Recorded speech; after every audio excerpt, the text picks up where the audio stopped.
I understood that the title of the album is something that you actually said to a girlfriend. I think I probably did say that, and I wrote it down. It was probably romanticized. I mean, I wasn't on like a chaise longue. It was just a lyric, and the reason that it became the title for the album was because we'd just got past that stage of being kind of petrified of making a new record and all the things that come along with it, and that lyric was there. Yeah. We were like, well, fuck it, we let's call it this, not the best lyric on the album, but if we call it that now, the album is already ridiculous. You were petrified for doing this new album? Maybe a slight exaggeration. We toured a lot, right? Mm-hmm. And we'd established ourselves as a band, we had a lot of material, and we toured it for like 2.5 years. We'd been writing on the road, and we hadn't been kind of making a record, but that's not what we do. We just write songs. And then when it came off tour, and that was it, and it was make a new record, the silence was kind of deafening, and it was like, oh shit, we are making our record now. This is a process. This is starting now. This is happening. I hadn't been thinking about it like that. And then all the things come along. Am I still the same person?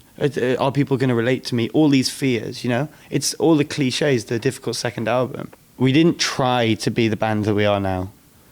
We love making music. That's what we do. You can call it our hobby or our obsession, or that's just what we do as a group of friends. Mm-hmm. And we just thought, that's what we did, so let's just do that.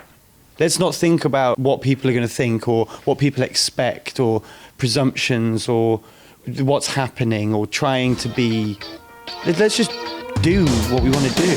Love me, yeah, oh, if that's what you want to do. Love Me is like a call to arms of kind of referencing and being this generation that creates in the way that we consume, and being a rock star. What's a rock star? Is it having a shirt off?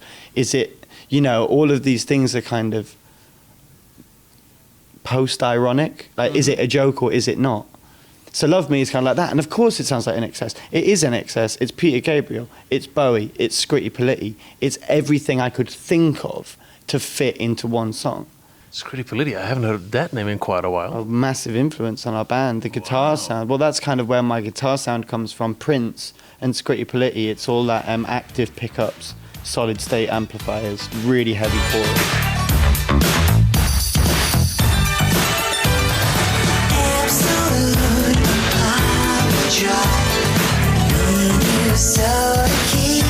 I don't really have guilty pleasures because I think, a great song is a great song.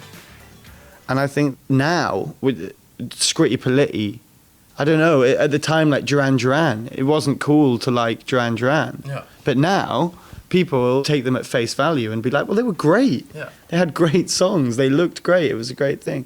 So I don't really have the guilty pleasure thing. In the 90s, you had bands like Eternal. Obviously, Michael Jackson was my hero.